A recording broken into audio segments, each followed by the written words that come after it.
Amados hermanos y amigos del grupo Edificados en la Palabra, es un gusto saludarles en el nombre de Cristo. Paz a vosotros.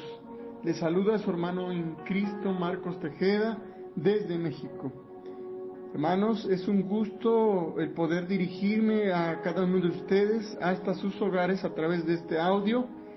Y sobre todo, hermanos, seguir revisando el mensaje a los romanos y que ha llegado hasta nuestros días para conocer la profundidad del amor de Dios. Bien, queridos hermanos, el día de hoy tenemos un tema importante titulado El trágico error de Israel.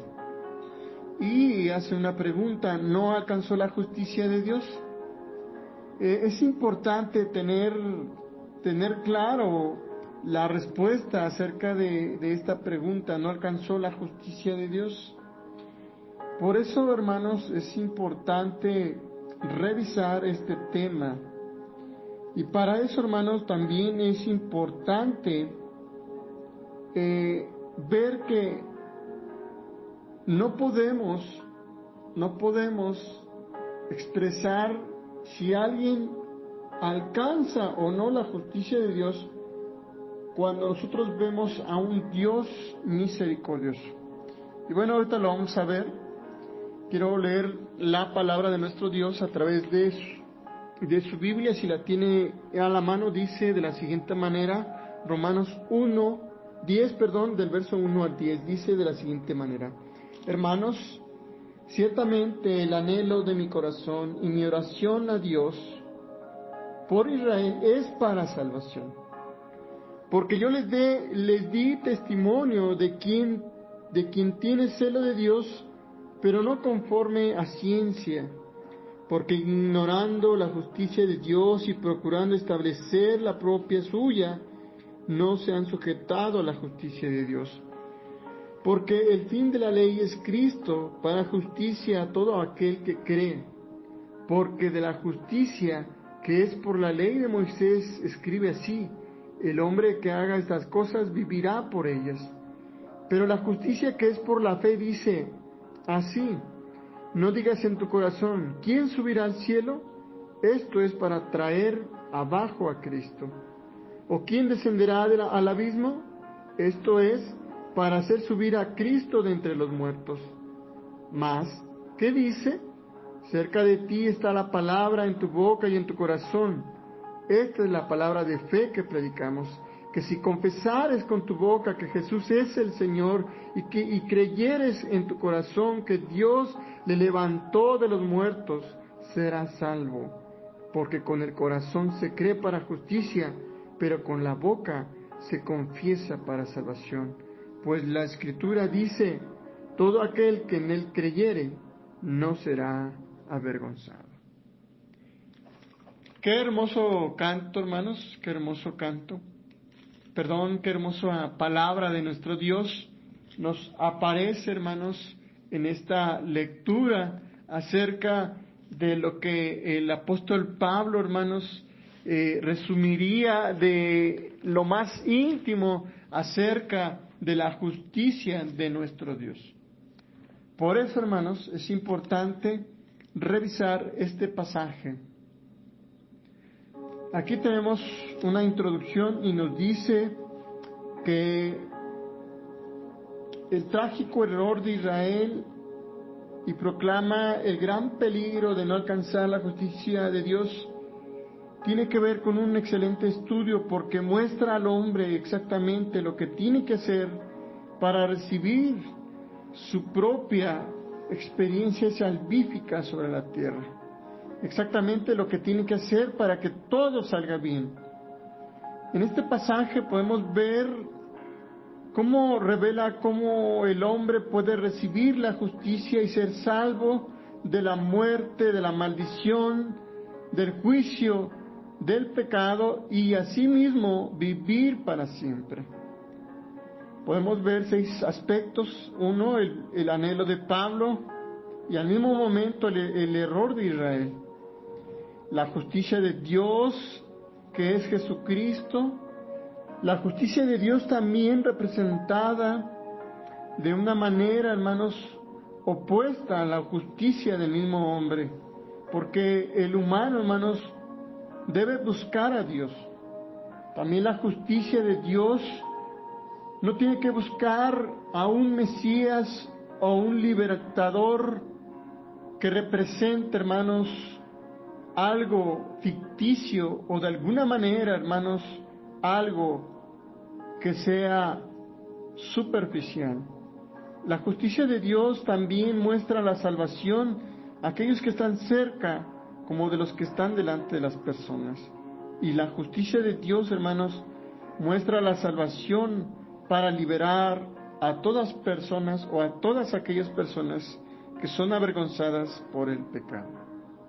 Bien, hermanos, hemos de iniciar entonces, y yo quisiera iniciar con esto, hermanos. Retomando un poquito el texto o el capítulo 9, Romanos o el apóstol Pablo enfatiza la soberanía de Dios. Y de alguna manera, hermanos, muestra que Dios es quien lleva a cabo su propósito. Lo vemos en el versículo 11 del capítulo 9, como también nos damos cuenta que es Dios quien escoge, versículo 11 igual, es Dios quien llama, versículo 11, es Dios quien tiene misericordia y compasión, versículo 15, 16 del capítulo 9, y es Dios también quien endurece, capítulo 9, versículo 18. Es Dios quien prepara los vasos de misericordia también para la gloria. Es Dios quien ha llamado a judíos y a gentiles en su cuerpo. Capítulo 9, versículo 24. Romanos, hermanos, capítulo 10, enfatiza y destaca la responsabilidad del hombre. Es el hombre el que debe orar, es el hombre el que debe sujetarse, es el hombre el que debe creer, es el hombre que debe creer en su corazón y confesar con su boca, es el hombre el que debe invocar el nombre del Señor, es el hombre el que debe oír y creer el Evangelio. Dios es el que salva, pero el hombre es el que debe creer en esta salvación.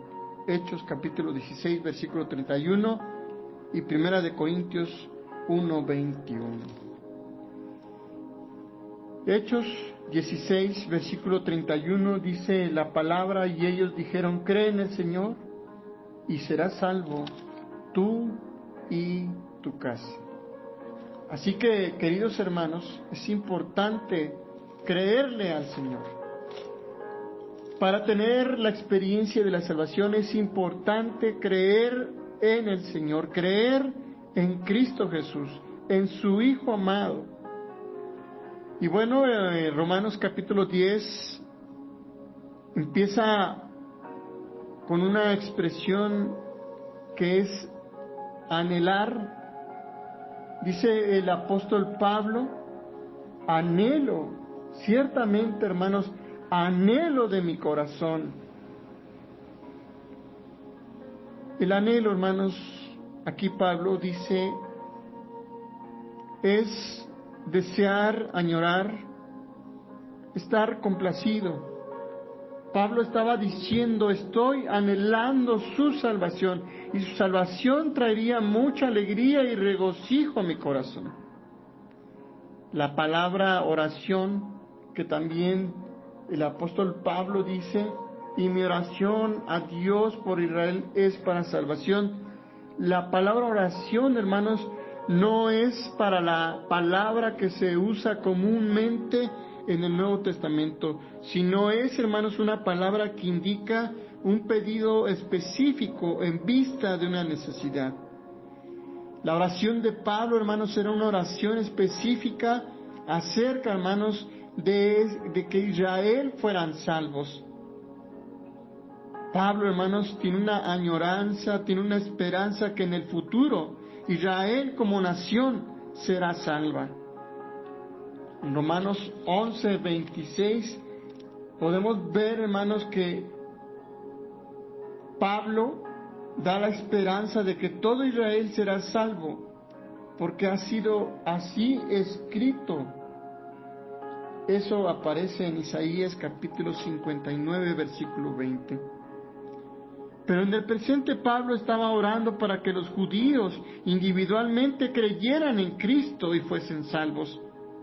La oración que expresa Pablo, hermanos, es un llamado a orar por aquellos que deben sumarse a esa experiencia salvífica que Cristo ha hecho en su reino. Pablo mismo, hermanos, era un judío que confiaba en Cristo para salvación. Nosotros, tal como Pablo, debemos tener la compasión de Cristo por los que están perdidos. Mateo 9, 36 al 38, hermanos, nos dice de la siguiente manera.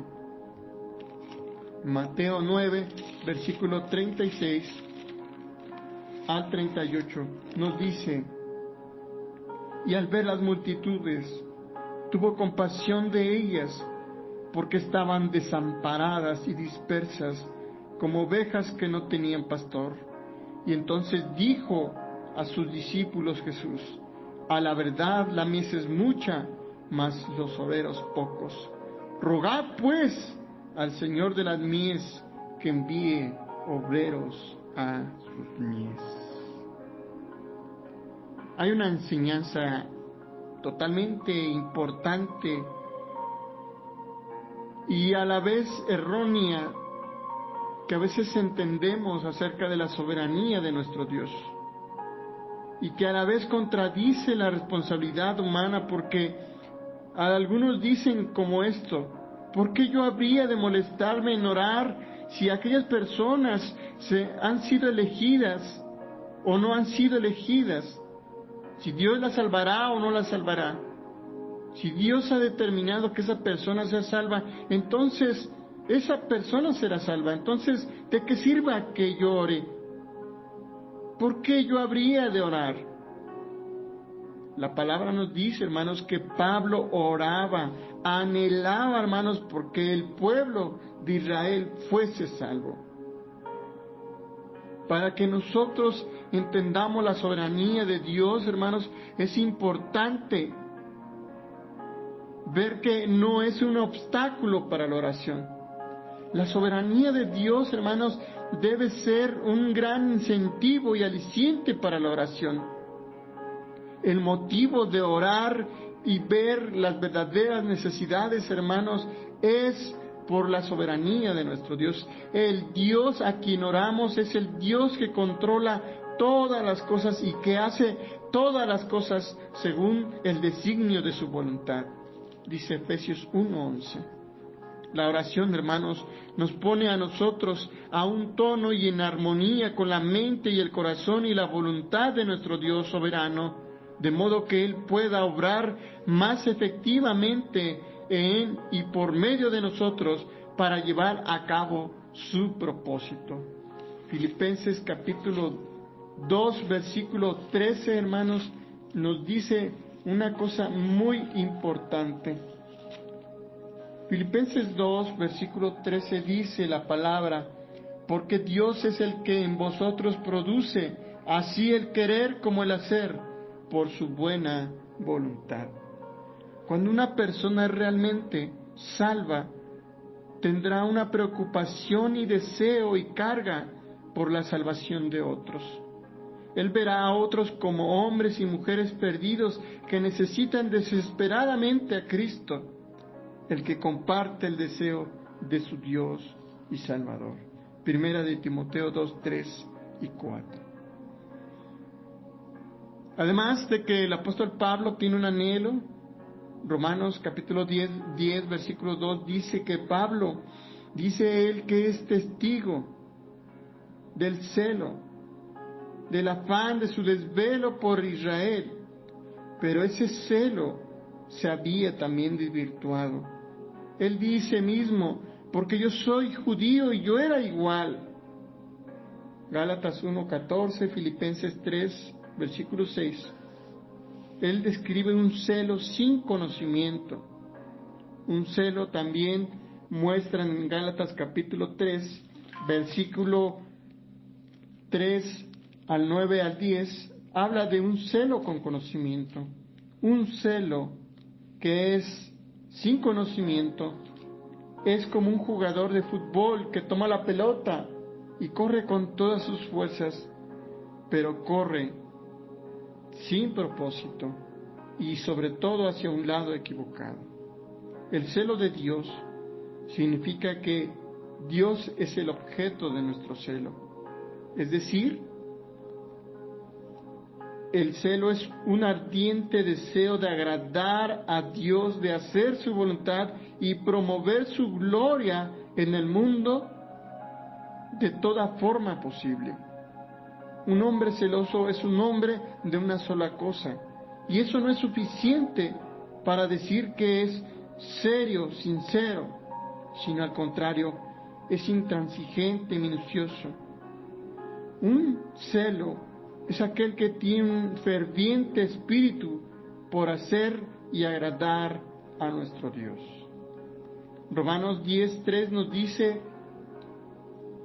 que no debemos ignorar.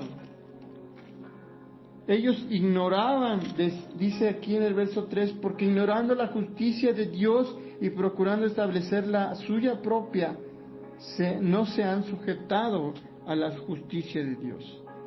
La palabra ignorar o ignorante se conecta con la frase no conforme a la ciencia del versículo 2.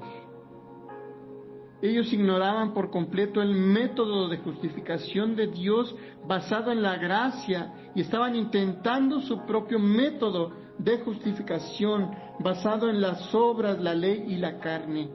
El énfasis está sobre las palabras su propio.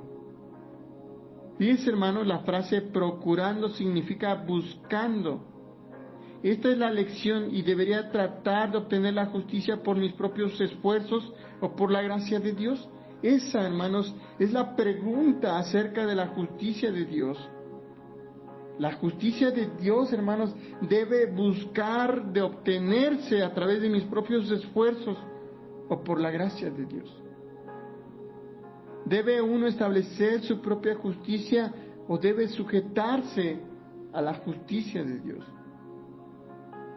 El apóstol Pablo, hermanas, hace esta comparación. Voy a tratar de ilustrarlo. Pero lo que quiere decir Pablo, hermanos, acerca de aquellos que ignoran la justicia de Dios es como viajar. Voy a poner un ejemplo de aquí en México, hermanos. En México, para viajar hacia el otro continente, puede salir uno de aquí del Golfo de México. Pero imagínense, hermanos, una persona que intenta nadar desde el Golfo de México hasta llegar al otro lado del océano. Eso, hermanos, es imposible. Por eso el apóstol Pablo, hermanos, dice, no ignoréis la justicia de Dios. Porque todos los que quieran hacer su propia justicia se ahogarán y perecerán en el océano. Nadie podría lograrlo. Solo los que se sujetan, como los que sencillamente se suben a un barco y dejan que el barco los lleve al otro lado del océano. El barco hace todo el trabajo. No son ellos mismos los que se llevan allá, sino es el barco que los lleva. Cristo, hermanos, es aquel que nos lleva a Dios. Primera de Pedro 3:18. Juan capítulo 14, versículo 6. No nuestras propias obras y no nuestros propios esfuerzos. No importa cuán diligentes y sinceros y hasta bien portados y pietistas seamos, nunca nos llevará a Dios. Efesios 2, versículo 8-9 y Tito 3, 5. El apóstol Pablo sigue diciendo en el verso 4, porque el fin de la ley es Cristo, para justicia a todo aquel que en él cree. Fíjese bien, hermanos, cuando usted viene a Cristo por salvación, esto pone fin a mi búsqueda personal de encontrar y obtener justicia por medio de guardar la ley. Toda la justicia que necesito se encuentra en Jesucristo. La ley puede mostrarme mi injusticia, pero no puede darme justicia. Pero si por la ley fuese la justicia, entonces por demás, dice Gálatas 2:21, murió Cristo. La justicia de Dios se obtiene en el monte Calvario, no en el monte Sinaí, sino en el monte Calvario, donde, usando otra vez la ilustración del barco, subir al barco representa la fe en Cristo. Todo aquel que cree, todo aquel que ha abordado el barco puede decir: ya no necesito nadar, he encontrado una vía mejor, porque puedo confiar en que este barco me llevará al lugar que yo nunca podría haber alcanzado nadando. Los días de esfuerzo, de natación, han llegado a su fin, porque ahora estoy en el barco. Mis días tratando de obtener mi justicia por la ley ha terminado. Dice Pablo, porque el fin de la ley es Cristo. No debemos malinterpretar, hermanos, que debemos dejar a un lado la ley. No, debemos entender, como pongo esta ilustración, queridos hermanos, que solo confiando en Jesús, que es nuestro barco, podemos llegar al lugar, a la correcta relación con nuestro Dios. Es Jesús, hermanos, el puente de acceso total a nuestro Dios. Y de esa manera, hermanos, podemos darnos cuenta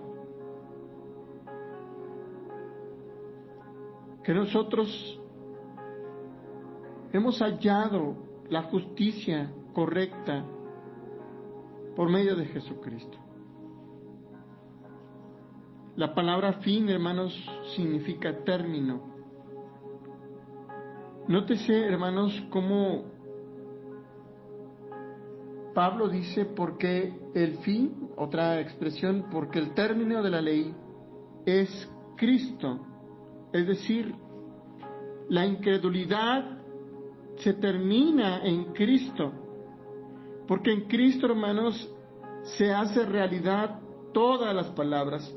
En Cristo, hermanos, se cumplen todas las promesas.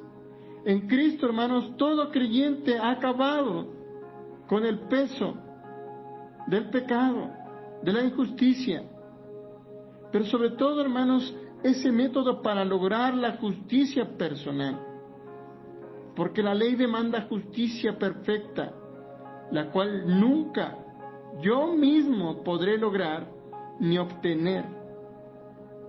Porque cuando usted recibe al Señor Jesucristo como su Salvador, es en Cristo que ha dado o fue dada la justicia que Dios jamás requerirá de mí. Es decir, he encontrado lo que necesitaba, no por la ley, sino en Jesucristo, porque Él es mi justicia. Romanos 10:5 dice: porque la justicia que es por la ley de Moisés, escribe así: el hombre que haga estas cosas vivirá por ellas. Esta cita es de Levítico capítulo 18, versículo 5, y el énfasis de esto, hermanos, sobre la palabra hacer, literalmente el hombre que haya hecho estas cosas vivirá. Si una persona ha guardado la ley, entonces vivirá. Este es el Evangelio según la ley. Pero realmente no son buenas nuevas cuando nos damos cuenta de que lo contrario también es cierto. Si has fallado en guardar la ley, morirás. Porque la consecuencia de la ley es la muerte. Cuando tú quebrantas la ley, es la muerte. Pero si un hombre cumple la ley, vive.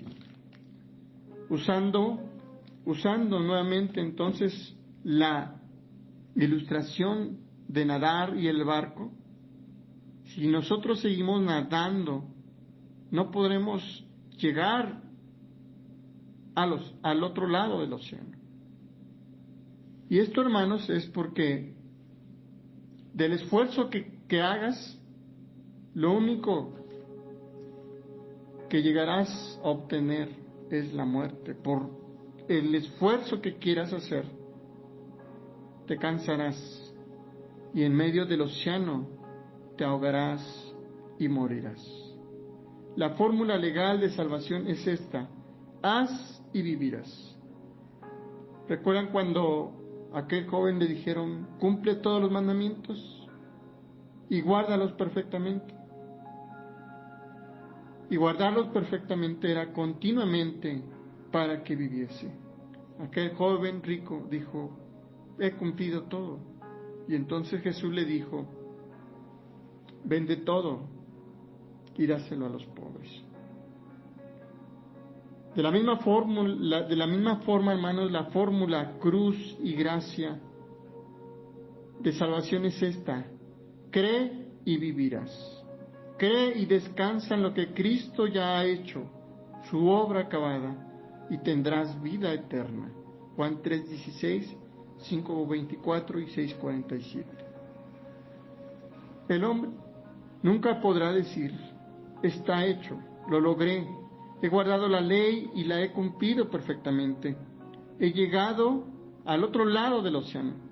Eso es absolutamente imposible.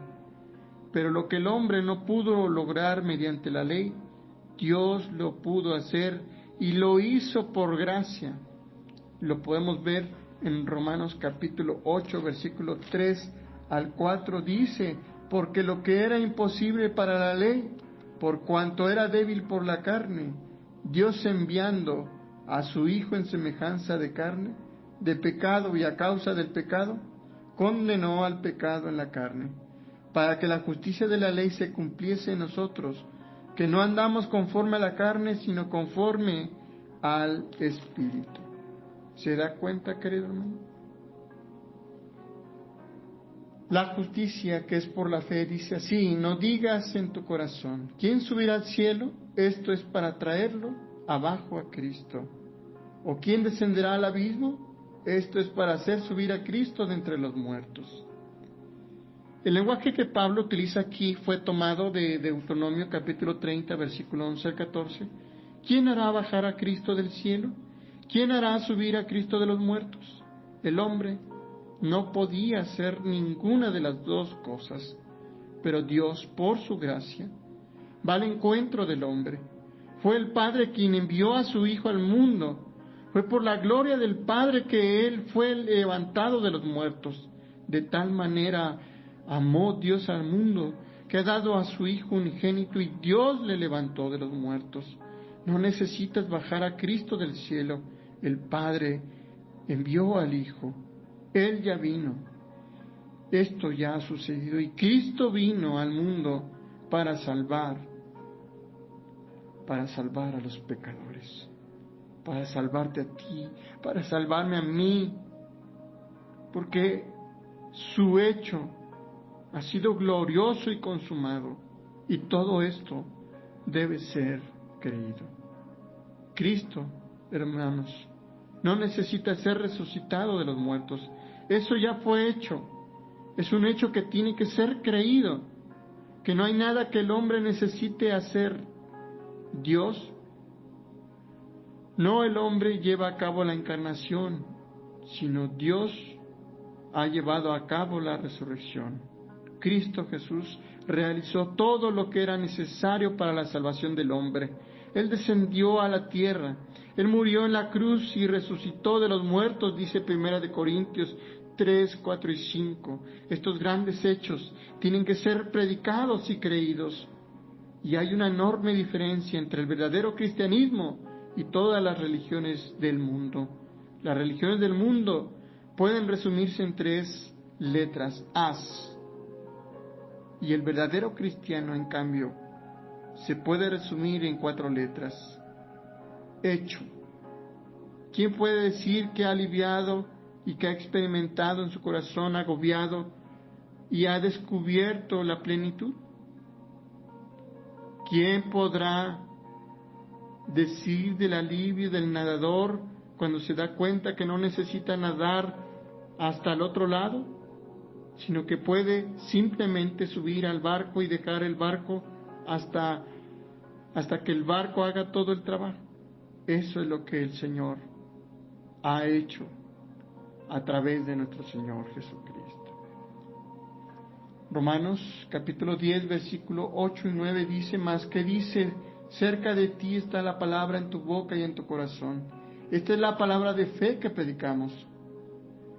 Que si confesares con tu boca que Jesús es el Señor y creyeres en tu corazón que Dios lo levantó de los muertos, serás salvo. Cristo ha sido y es predicado. El hombre es del hombre confesarlo con su boca y creerlo con su corazón. El glorioso anuncio acerca de Cristo está cerca. No está lejos. Es importante y está disponible para todos. Las buenas nuevas de salvación están al alcance de todos. La ilustración de nadar y barco está allí. Solo necesitas subir a Él. ¿Cuán cerca está el Señor de cada uno de nosotros? Dice el versículo 9, está en tu boca. Si confesares con tu boca que Jesús es el Señor. Fíjense, hermanos, cómo de cerca está la salvación. En tu boca y en tu corazón. Pero necesitas hacer algo con ello. Con tu corazón créelo, con tu boca confiésalo. Así como está de cerca hoy la gente del otro lado del continente, así la gente de América están tan cerca como también la salvación está cerca de nuestras bocas cuando usamos todo en el nombre del Señor, todo el tiempo, no de mala manera, no para confesar, no para blasfemar, sino para confesar con nuestros labios. El apóstol Pablo utiliza estos dos versículos que pueden ser ilustrados como aquel ladrón que estaba en la cruz. ¿Recuerdan? Habían dos ladrones y uno de ellos decía: si tú eres el Cristo, sálvanos. Sálvate a ti mismo. Se burlaba. Pero el otro decía: cállate. Este hombre no ha hecho nada. Y aquel hombre le dijo: Señor, cuando estés en tu reino, acuérdate de mí. Fíjense, hermanos, cómo su boca proclamó, confesó, creyó, hermanos, que Él era el Cristo crucificado, y estaba muy cerca de Él. La palabra estaba en la boca del ladrón, pero de manera que se arrepintió y creyó en su corazón que Dios le levantaría de los muertos, y que con su boca él confesó a Cristo como su Señor y Rey.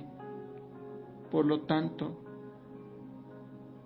el apóstol Pablo nos invita a que creamos y confesemos como lo hizo aquel ladrón.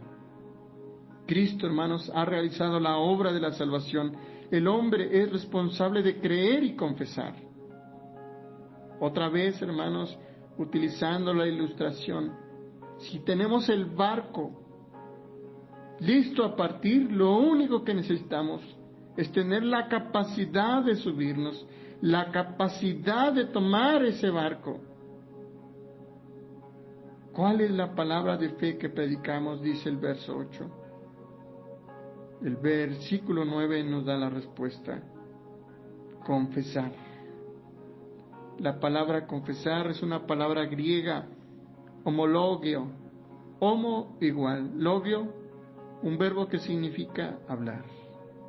De modo que significa decir lo mismo que otro, estar de acuerdo con otra persona. El creyente debe confesar a Cristo delante de los hombres, Mateo 10:32, lo que significa que él debe estar de acuerdo verbal y públicamente con lo que Dios ha dicho en cuanto a su Hijo. Primera de Juan 5:9-12, Dios ha dicho, este es mi Hijo, dice Mateo 17:5. Y el creyente que confiesa a Cristo está entonces de acuerdo con esa declaración de Primera de Juan capítulo 4, versículo 15, que dice de la siguiente manera. Permítame leérselo, hermanos. Dice Primera de Juan capítulo 4, versículo 15. Todo aquel que confiese que Jesús es el Hijo de Dios, Dios permanece en él y él en Dios. Dios, hermanos, el Hijo vino al mundo, tomó sobre sí mismo su carne humana, Juan 1:14, para que pudiese morir por hombres pecadores, Primera de Timoteo 1:15. Y el creyente que confiesa a Cristo, entonces está de acuerdo con este hecho. Confesar que Jesús es el Cristo significa que una persona está de acuerdo de que Jesús es una verdad, es el Mesías. Según las Escrituras del Antiguo Testamento, el Mesías era retratado como Dios hombre, el Dios fuerte, el sustituto y salvador del pecador, el Rey eterno, el Señor de justicia, nuestra justicia. Confesar que Jesús es el Mesías tiene un costo, y por causa de este costo, muchos no lo confiesan. Pero los que confiesan a Jesús delante de los hombres tienen la promesa de Cristo mismo de que Él los confesará a ellos ante los ángeles y ante su Padre Celestial. Mateo 10:32 y Lucas 12, versículo 8. Es importante decir, hermanos, que lo contrario de confesar es la palabra negar. Confesar es decir sí, negar es decir no. Pedro, en Lucas 22, versículos 57 al 60, debió haber dicho sí, yo lo conozco, sí, soy uno de ellos, sí, yo estuve con él. Pero Pedro negó a Cristo, y aunque su negación solo fue temporal, porque después en el día del Pentecostés, él confesó a Cristo con denuedo y predicó a Cristo ante miles de personas. Hechos, capítulo 2. De modo que se le hace esta pregunta: ¿conoces a Jesús como tu Salvador y Señor? ¿Puede usted decir que Él te pertenece? Y el creyente puede responder: sí, reconozco que Él es mío y que pertenezco al Hijo de Dios que me amó y se entregó a sí mismo por mí. Aún en medio de la persecución y aún en medio de la adversidad, debemos confesar con nuestra boca que el Señor es nuestro Salvador. La confesión de nuestra boca tiene que concordar con la conducta de nuestra vida también. Tito 1:16, Pablo describe a un grupo de personas que confiesan que ellos conocen a Dios. ¿Pero conocen realmente a Dios vivo? Sus labios dicen sí, conocemos a Dios, pero sus vidas dicen no, no conocemos a Dios. Así que confesar y creerle a Dios no solo es de labios hacia afuera, sino es también en nuestra conducta, en nuestros pensamientos, en nuestra forma de hacer. Si confesares con tu boca que Jesús es el Señor, es el énfasis sobre la palabra de que Él le perteneces y de que Él Él es el dueño y amo de tu vida. Si Jesucristo realmente es mi Señor, entonces Él demanda y merece mi gustosa sumisión y total obediencia, porque me inclino humildemente ante su autoridad y hago con alegría aquellas cosas que son agradables a Él. ¿Cómo podría yo hacer menos? Si Jesús me amó, murió por mí en la cruz, ¿qué puedo yo hacer? Si en vez de condenarme, Él me perdonó. El señorío de Cristo, hermanos, hoy en día debe dejar que cada uno de nosotros pueda entregarse en sumisión, pueda entregarse en humildad, pueda entregarse en amor, porque Él nos ama. Por último, hermanos, nos dice la palabra, porque con el corazón se cree para justicia, pero con la boca se confiesa para salvación. Pues la Escritura dice, todo aquel que en él creyere, no será avergonzado. Si creyeres en tu corazón, es decir, la confesión es la expresión exterior y audible de la fe interior, con el corazón. Muchos tienen un conocimiento intelectual, mental de Cristo, pero esto no es suficiente. De todo corazón significa que una persona es salva porque Dios ha hecho una obra maravillosa en su corazón. El Evangelio ha sido obedecido en su corazón. El corazón también es una parte importante que involucra el servicio del Señor, haciendo de corazón la voluntad de Dios. Efesios 6, 5 al 6. Creer que Dios lo ha levantado de los muertos es creer que el Señor cumplirá sus promesas y que Él es la prueba fehaciente de que el Salvador vive y que la muerte ha sido sometida a través de la victoria del Señor en cada uno de nosotros. El versículo 10 explica, viendo el versículo 9, explica el porqué, y el versículo 10 da el correcto orden de los eventos. Primero creer y luego confesar. Con el corazón se cree para justicia, Romanos 4, 3, 5. El creer es interior, la confesión es exterior. Por lo tanto, la confesión es fe hecha audible desde nuestra salvación. La expresión porque no hay diferencia la encontramos también en Romanos 3, 22, 23, y en este pasaje no hay diferencia por cuanto todos pecaron y todos están bajo condenación. Ahora todos los hombres participan de la misma condenación. En Romanos capítulo 10 no hay diferencia porque el mismo Señor derramará su salvación, sus riquezas, sobre todos los que lo invocan. Todos los hombres están invitados a participar de la misma salvación. Todos habíamos pecado, pero hay un Salvador que ha sido provisto para todos. Todos los hombres sin distinción están condenados, pero todos los hombres sin distinción están invitados para ser salvos. Él es el Señor sobre judíos, Él es el Señor sobre los griegos gentiles, y ahora Él es el Señor sobre cada uno de nosotros, porque Dios es rico para con toda persona que lo invoque. Él derrama su riqueza sobre todos los que invocan su nombre. Solo los que reciben el don de Dios saben lo valioso y precioso que es este don, pues la bondad de Dios Solo es conocida por los que gustan y ven. Salmo 34:8 y 1 de Pedro 2:3.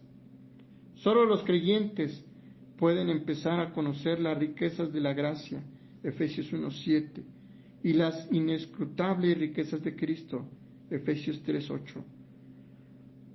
¿Se ha dado cuenta, hermanos, cuán rico ha sido usted? ¿O cuán rico eres tú? Las riquezas de la gracia de Dios son ciertas. Y ahora, en cuanto a mí, que somos salvos, o que hemos sido salvados en el Señor. Amados hermanos, este pasaje ha sido muy amplio, pero nos deja y nos enseña, queridos hermanos, que la justicia de Dios no se gana por nuestras propias obras, es por la gracia de Dios. Y su máxima expresión es a través de creerlo en nuestro corazón y confesarlo con nuestra boca para recibir las riquezas de la gracia de Dios. ¿Cuáles son esas riquezas? Esperanza, vida eterna, entrada al reino, vivir de ahora en adelante en la dimensión de Dios, para sí mismo confesar a las demás personas que están necesitadas y que son como ovejas sin pastor, de que hay un gran pastor y ese es nuestro Dios, para que sí mismo nos abrace en su amor incondicional. Amados hermanos, deseo que el Señor les bendiga. Paz a vosotros.